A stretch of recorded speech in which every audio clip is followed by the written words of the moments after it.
Mutual fund के निवेशकों के लिए एक बड़े काम की खबर आई है। सेबी ने एएमसीज के लिए कंसल्टेशन पेपर जारी किया है, जो म्यूचुअल फंड चलाते हैं उन एएमसीज के लिए। और इस कंसल्टेशन पेपर में कई बदलावों की बात की गई है।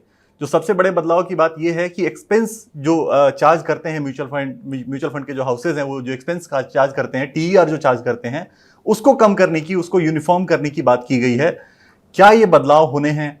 क्या प्रस्ताव है म्यूचुअल फंड बॉडीज की तरफ से? क्या इसका क्या असर उन पर पड़ने वाला है? उनकी तरफ से क्या रिस्पॉन्स हो सकता है? और रिटेल निवेशकों पर इसका क्या असर होगा? उनके लिए काम की खबर इसमें क्या है? ये सारी चीजें आज समझते हैं। ये सारी चीजें बताने के लिए हमारे साथ हैं हर्षवर्धन रुंगटा, जो सीएफपी हैं रुंगटा सिक्योरिटीज प्राइवेट लिमिटेड के। हर्ष सर, बहुत स्वागत है आपका बीक्यू प्राइम हिंदी पर। Thank you Vikas. सर, पहली चीज तो यही कि जो कंसल्टेशन पेपर आया है उसमें मोटी मोटी बात जो हमें समझ में ये आ रही है कि अब म्यूचुअल फंड के जो निवेशक हैं उनको थोड़ी फीस कम देनी पड़ेगी। क्या ये हम सही समझ पा रहे हैं? जी हाँ विकास, तो इनफैक्ट सेबी का जो कंसल्टेशन पेपर है, वो उनकी जो इंट्रोडक्शन है, वो इंट्रोडक्शन ही ये कह रहा है कि इंडस्ट्री किस रेट पे ग्रो कर रही है। मान लीजिए 2012 में जो टोटल इंडस्ट्री का एयूएम था वो करीबन 6 लाख करोड़ का था।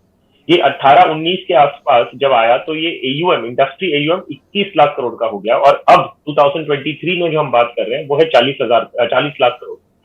तो सेबी ये कह रहा है कि एक इकोनॉमीज ऑफ स्केल आई है, जहां पे आपका इंडस्ट्री एयूएम इतनी रैपिडली ग्रो कर रहा है, लेकिन उसका जो कॉस्ट बेनिफिट है, जो फायदे हैं, वो शायद रिटेल इन्वेस्टर को पास ऑन नहीं किया गया उतनी ही तेजी से।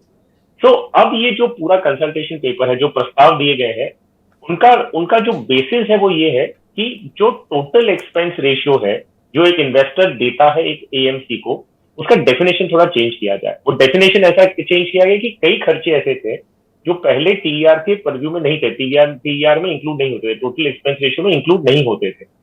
वो अभी ऐड करके उन्होंने बोला कि इंक्लूसिव एक टीईआर बता दो भाई। एक इन्वेस्टर अगर पैसे लगा रहा है, आप अगर कहते हैं टोटल एक्सपेंस रेशियो, तो उसमें वाकई में टोटल एक्सपेंस रेशियो होना चाहिए। तो इस हिसाब से काफी खर्चे जो टीईआर के बाहर थे, जैसे मान लीजिए जीएसटी जो लगता था, वो टीईआर के स्लैब में नहीं था। आप जो ब्रोकरेज और ट्रांजैक्शन चार्जेस, जब कोई एएमसी कोई भी स्टॉक खरीदता बेचता है, जो भी उनके ब्रोकरेज और ट्रांजैक्शन चार्जेस लग रहे थे, वो टीईआर के कैलकुलेशन नहीं आते थे। तो ऐसे करके 3-4 जो खर्चे थे, वो एक्सपेंस जो पहले टीईआर में नहीं था, सेबी ने भी ये कहा है कि उसे आप टीईआर के अंदर में ही लाइए। तो ऐसे करने में आप देखेंगे कि जो टोटल एक्सपेंस जो एक इन्वेस्टर इवेंचुअली देता है, वो खर्चा काफी हद तक कम हो जाएगा। ओके, एक चीज जो एयूएम की बात हो रही है कि टीईआर को एयूएम से लिंक कर दिया जाएगा, कि जो भी एएमसीज होंगी उनके जितने बड़े एयूएम होंगे उसके हिसाब से उन्हें टीईआर जो है चार्ज करना पड़ेगा। तो क्या ऐसा हो जाएगा कि जो मतलब एयूएम से अगर लिंक करते हैं तो इसको जो छोटे एएमसीज हैं जिनके पास छोटा एक अमाउंट है मैनेज करने के लिए, फंड मैनेज करने के लिए, उन पर क्या इंपैक्ट पड़ेगा? क्योंकि अगर हायर टीईआर की बात करें तो हायर टीईआर उनको ही चार्ज करना पड़ेगा, क्योंकि उनके पास एयूएम कम है, और जिनके पास एयूएम ज्यादा है वो टीईआर को कम कर सकते हैं। तो क्या कहीं ऐसा तो नहीं हो जाएगा मार्केट में कि जो छोटे एएमसीज हैं उनको इसका नुकसान उठाना पड़ जाए? जी जी नहीं विकास। तो एक्चुअली हम अगर ये टीआर को समझें तो क्या था, पहले क्या था वो मैं आपको बता दूं, और अब क्या प्रस्ताव दिया गया कि क्या बदलाव क्या होने।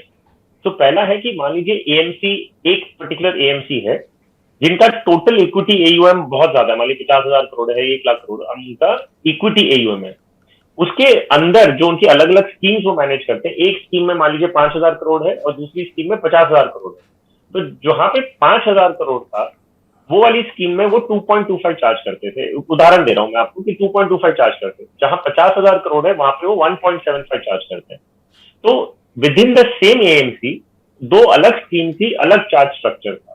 तो इसमें थोड़ी डिस्पैरिटी होती थी। कई बार एएमसी ऐसे देखती थी या कोई डिस्ट्रीब्यूटर ऐसे देखता होगा कि मैं आपको एक छोटी 5,000 वाली एयूएम की स्कीम में देता हूँ, फंड हाउस वही रहेगा, लेकिन आपकी स्कीम जो दे रहा हूँ मैं दूसरी दे रहा हूँ, ताकि उसमें हायर टीईआर लग रहा है।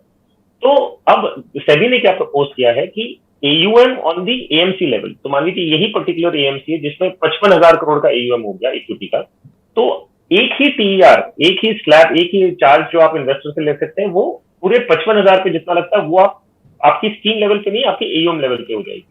तो ये जो आप कह रहे हैं कि जो बड़ी एएमसी है जिनका एयूएम ज्यादा है, उनको ओवरऑल इम्पैक्ट जो टीआर कलेक्ट कर सकते हैं अपने इन्वेस्टर्स के साथ, वो कम होगा कंपेयर टू एक दूसरा एएमसी जिसका एयूएम कम है।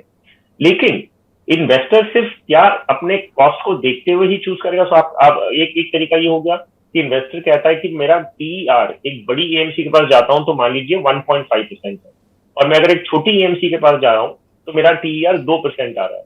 तो क्या मैं एक बड़ी एएमसी सिर्फ इसी के लिए चूज करने वाला हूं क्योंकि मेरा कॉस्ट कम है?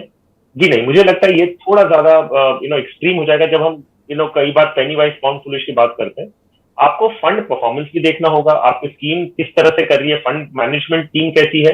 अगर आप उन सब चीजों को ध्यान में रखेंगे तो शायद ये इम्पैक्ट नहीं आएगा। लेकिन अगर कोई ऐसा इन्वेस्टर है जो सिर्फ कॉस्ट देख रहे हैं तो यस, बड़ी एएमसी को कॉस्ट कम लगेगा और छोटी एएमसी में ज्यादा लगेगा। जी। सो एक चीज, ये तो आपने टीआर बहुत आसान तरीके से समझा दिया कि निवेशकों पर, रिटेल निवेशकों पर क्या असर होगा। एक और पेपर में देखने को मिला कि स्विच करने को डिमोटिवेट कर रहे हैं वो।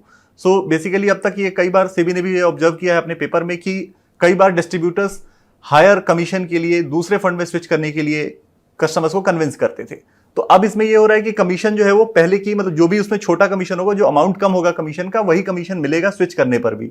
तो क्या ये कुछ इम्पैक्ट करेगा, और ऐसा क्यों कदम उठाना पड़ा सेबी को, या ऐसा प्रपोजल क्यों देना पड़ा सेबी को? सो इनफैक्ट विकास, ये बहुत ही अच्छा प्रपोजल है, क्योंकि अगर उन्होंने जो कंसल्टेशन पेपर के अगर डेटा पॉइंट्स में देखें, उन्होंने बताया कि 2021-22 में जो एनएफओज आए थे, न्यू फंड ऑफर्स आए थे, उनका जो टोटल एयूएम कलेक्शन हुआ करीबन 85,000 करोड़। ओके, उसमें से 27% एयूएम वो है जो स्विच किया गया है। मतलब एक ही एएमसी का था, उसी एएमसी के पास पैसे ऑलरेडी पड़े थे, उन्होंने ये स्विच करके एनएफओ में स्विच किया। सो क्लियर सी बात है, क्योंकि एनएफओ एक नई स्कीम है और स्कीम लेवल पे जब टीआर लग रहा था, तो एक जब नई स्कीम होती है तो उसका एयूएम कम होगा, तो कम होगा तो मतलब आप सबसे ज्यादा उसको कमीशन ब्रोकरेज दे पाएंगे। तो पुरानी स्कीम जिसमें हायर एयूएम है उसमें टीआर कम लग रहा है, तो डिस्ट्रीब्यूटर्स उसको स्विच करते हैं। सभी क्या कहना है अपने कंसल्टेशन पेपर में कि लोग स्विच करा रहे थे from a low commission scheme to a high commission scheme, तो ये इन्वेस्टर्स के हित में नहीं है। तो ये मिस सेलिंग या कमीशन आर्बिट्राज बोल लीजिए, या उसकी वजह से अगर कोई भी चेंजेस करवा रहे थे तो उसे डिस्करेज करने के लिए सेबी ने ये कहा है कि अगर आप मान लीजिए स्कीम ए में इन्वेस्टेड है जहां पे टीआर आपका 1% है या ब्रोकरेज 1%, आप दूसरी स्कीम में जहां स्विच करा रहे हैं वहां पे ब्रोकरेज मान लीजिए 1.5% है, लेकिन क्योंकि इन्वेस्टर सेम है, उन्होंने एक ही एएमसी में स्विच किया है, जो भी लोअर होगा, जहां भी कमीशन कम होगी, वो कमीशन डिस्ट्रीब्यूटर को मिलेगा। तो एक डिस्करेजमेंट है, एक डिमोटिवेशन किया गया है कि भाई आप सिर्फ कमीशन को देखते हुए अगर स्विच कर रहे हैं तो आपको ज्यादा कमीशन नहीं मिलने वाला। तो आई थिंक ये बहुत ही पॉजिटिव स्टेप है, और ये इन्वेस्टर्स के लिए जो चर्निंग होती थी, unnecessary churning only for the sake of commission, ये बंद हो जाएगी। जी बिल्कुल। सो ये एक अच्छा फैसला हो सकता है, अगर ये लागू हो जाता है तो ये अच्छी चीज होगी आपके हिसाब से। एक चीज और, जो B30 शहरों की बात की गई है, तो B30 शहरों में अगर ये यूनिफॉर्म टीआर आ जाता है और ये लागू हो जाता है, जैसा कि है कि अगर प्रपोजल आ जाता है और पूरी तरह से ये जब इंप्लीमेंट हो जाता है, 6 महीने के अंदर इंप्लीमेंट करना पड़ेगा अगर प्रपोजल आ जाता है तो ये जो चीज है, अगर ये लागू हो जाती है, यूनिफॉर्म टीआर आ जाता है छोटे शहरों के लिए, तो क्या छोटे शहरों में निवेशकों को इससे बढ़ावा मिलेगा यूनिफॉर्म टीआर की वजह से, या डिस्ट्रीब्यूटर्स को वहां पे फायदा मिलेगा? हालांकि कमीशन की बात वहां भी रखी गई कि कमीशन वहां चार्ज कर सकते हैं, तो ये चीज कैसे बदलेगी B30 शहरों के लिए?